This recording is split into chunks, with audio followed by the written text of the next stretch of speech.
Eco9 is sponsored by your Washington area Toyota dealers. You know, we often warn you about the risks of falling trees before storms like we're expecting tonight, but sometimes tree damage is something that can catch homeowners off guard. In tonight's Eco9 report, meteorologist Mary Marshall shows us the signs that a tree may be in danger of falling. Breaking news out of Southeast D.C., where at least 3 homes on Branch Avenue are damaged after a tree fell onto them. I mean, look at this. Massive tree. We see it from time to time. Trees that once stood tall end up on someone's home. But what does it really take to get a tree or a branch to tumble? We turn to Lou Meyer, a certified arborist, for answers. A tree is in danger of falling based on a few different items. One is exposure to the elements, so mainly wind, and the condition of the tree. In just minutes, this rotting tree caught his attention. This one's a goner. Meyer explains why rot and decay makes trees more vulnerable. Let's hike on over here. He pointed out several examples of things to look out for. See this big chunk missing there?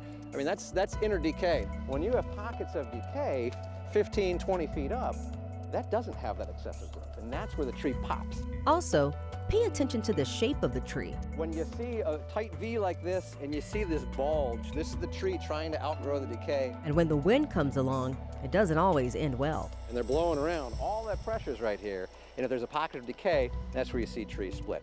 Meyer says not every tree with the V shape needs to be removed, but it should definitely be checked out. Disease can also cause tree branches to snap. There's a lot of dead limbs up at the crown of this.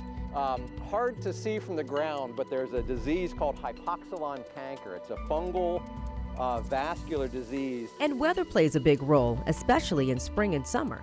At 50 miles per hour, you're going to see some significant failure in trees in the area. When you get up into the 70 mile per hour range, that's when you see failure across the board. Sometimes it's about the height and type.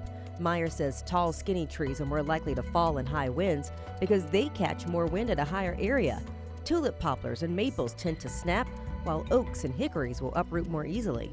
When it rains for days at a time and the soil is just soup, those roots can't hold on to the soil. One other factor that could determine if a tree will fall in a storm, whether or not it has leaves on it.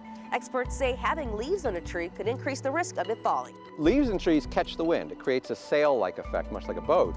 And trees that have full leaf canopies are catching more wind and they're moving more in storms. One of the best things to do to keep a tree from falling, have it inspected and take care of it.